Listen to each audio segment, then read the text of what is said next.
Supreme court ने आरक्षण को लेकर ऐतिहासिक फैसला दिया है। इसमें अनुसूचित जाति और अनुसूचित जनजाति के लिए कोटे के अंदर कोटा देने की व्यवस्था की गई है।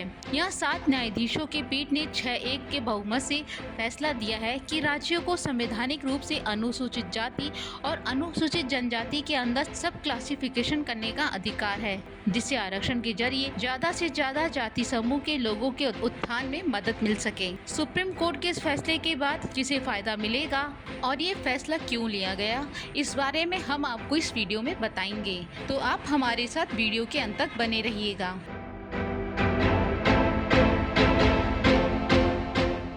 सुप्रीम कोर्ट ने आरक्षण को लेकर 20 साल पुराना फैसला बदल दिया है।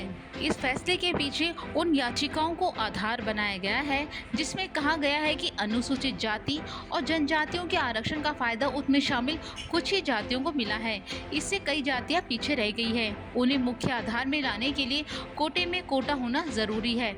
इस दलील के आड़े 2004 का फैसला आ रहा था, जिसमें कहा गया था कि अनुसूचित जातियों को सब कैटेगरी में नहीं बांटा जा सकता, क्योंकि तब कहा गया था कि अनुसूचित जनजातियां खुद एक समूह है, इसमें शामिल जातियों के आधार पर और बंटवारा नहीं किया जा सकता। लेकिन अब कोर्ट ने अपना ये फैसला बदल दिया है।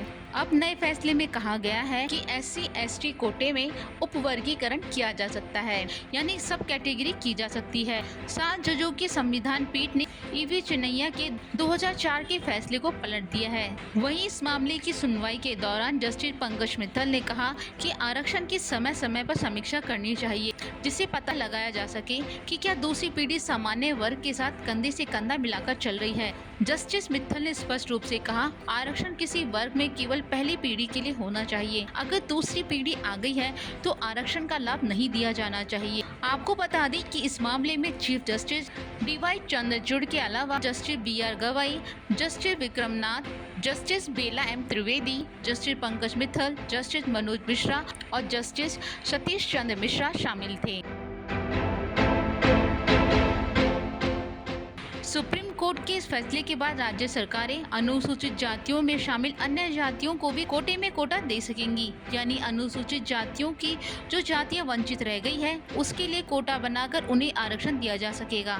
वहीं कोर्ट ने अपने नए फैसले में राज्यों के लिए जरूरी हिदायत भी दी है। इसमें कहा गया है कि राज्य सरकारें मनमर्जी से फैसला नहीं ले सकती। इसके लिए भी 2 शर्तें होंगी। पहली, ये अनुसूचित जाति के भीतर किसी जाति को 100% कोटा नहीं दे सकती। वहीं दूसरी शर्त ये है कि अनुसूचित जाति में शामिल किसी जाति का कोटा तय करने से पहले उसकी हिस्सेदारी का पुख्ता डेटा होना चाहिए। ये फैसला सुप्रीम कोर्ट के 7 जजों की संविधान पीठ का है। इसमें कहा गया है, अनुसूचित जाति को उसमें शामिल जातियों के आधार पर बांटना संविधान के अनुच्छेद 341 के खिलाफ नहीं है। संविधान के अनुच्छेद 341(1) में राष्ट्रपति को किसी राज्य में जातियों, जाति समूह और जनजातियों को निर्धारित करने की शक्ति दी गई है, जिन्हें उस राज्य या केंद्र शासित प्रदेश में अनुसूचित जातियां माना जाएगा। अनुच्छेद 341(2) में यह भी कहा गया है कि केवल संसद ही SC की सूची में किसी भी जाति या जाति समूह या जनजाति को शामिल या बाहर कर सकती है।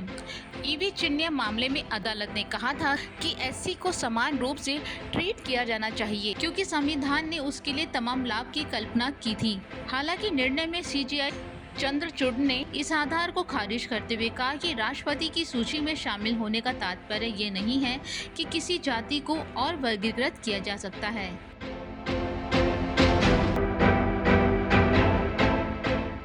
संविधान के अनुच्छेद 15(4) राज्यों को SC के उत्थान के लिए विशेष प्रावधान करने की शक्ति देता है। अनुच्छेद 16(4) राज्यों को विशेष रूप से किसी भी पिछड़े वर्ग के नागरिकों को नियुक्तियों या पदों में आरक्षण प्रदान करने की शक्ति देता है, जिसका राज्यों की सेवाओं में पर्याप्त रूप से प्रतिनिधित्व नहीं है।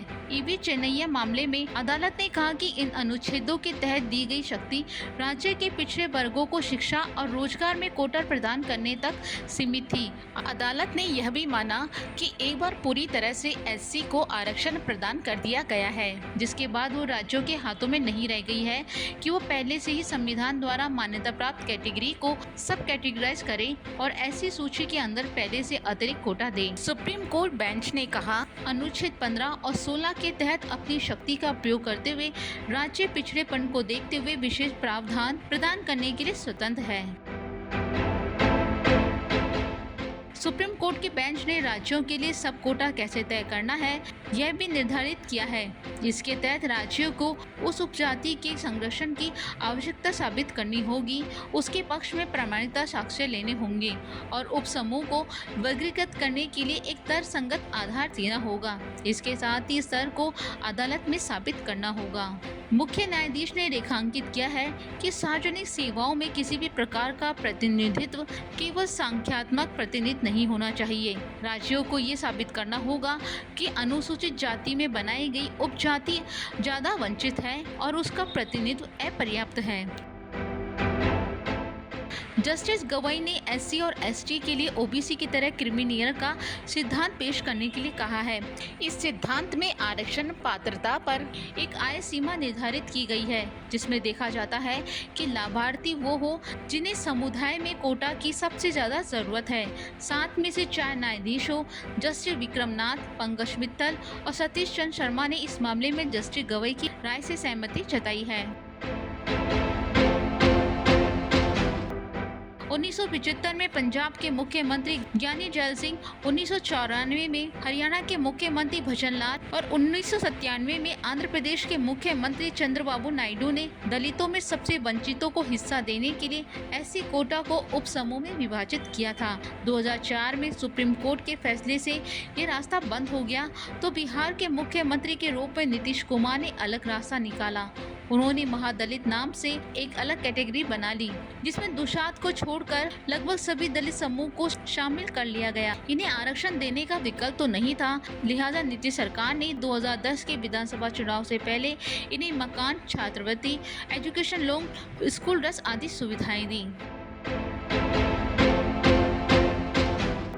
1975 में पंजाब ने राज्य में सबसे पिछड़े समुदायों में 2 वाल्मीकि और मजहबी सिख समुदाय को एससी आरक्षण में प्राथमिकता देते हुए एक अधिसूचना जारी की थी, जिसे 2004 में चुनौती दी गई, जब शीर्ष अदालत ने आंध्र प्रदेश में ईवी चेन्नैया मामले में इस तरह के कानून को रद्द कर दिया गया था। अदालत ने माना था कि एससी सूची के भीतर भेदभाव पैदा करने का कोई भी प्रयास अनिवार्य रूप से उसके साथ छेड़छाड़ करना होगा। इसके लिए संविधान राज्य को अधिकार नहीं देता। इस फैसले के आधार पर 2006 में डॉक्टर किशन पाल बनाम पंजाब सरकार राज्य में पंजाब और हरियाणा उच्च न्यायालय ने 1975 की इन अधिसूचनाओं को रद्द कर दिया। हालांकि उसी साल पंजाब सरकार ने भी पंजाब अनुसूचित जाति और पिछड़ा वर्ग अधिनियम 2006 पारित किया, जिससे वाल्मीकि और मजहबी सिख समुदाय के लिए आरक्षण में पहली प्राथमिकता फिर से शुरू हो गई। साल 2020 में जस्टिस अरुण मिश्रा की अदालत वाला संविधान पीठ ने माना कि अदालत के 2004 के फैसले पर पुनर्विचार की जरूरत है। पीठ ने माना वो इस बात से असहमत है कि एससी एक सजातीय समूह है। साथ ही कहा गया अनुसूचित जाति, अनुसूचित जनजाति और सामाजिक और शैक्षणिक रूप से पिछड़े वर्ग की सूची में असमानताएं हैं। चूँकि इस बेंच में ईवी चेन्नैया की तरह 5 जजों के शामिल थे, इसलिए 7 जजों की बेंच ने फरवरी 2024 में इस मुद्दे पर सुनवाई की। वहीं अब 1 अगस्त 2024 को अदालत ने एससी और एसटी श्रेणियों के भीतर उपवर्गीकरण की वैधता को बरकरार रखा। ये निर्णय प्रभावी रूप से ईवी चेन्नैया के निर्णय को उलट देता है और राज्य को आरक्षण उद्देश्यों के लिए एससी और एसटी श्रेणियों के भीतर उपवर्गीकरण की अनुमति देता है, जिससे भारत में आरक्षण नीतियों पर संभावित प्रभाव पड़ सकता है।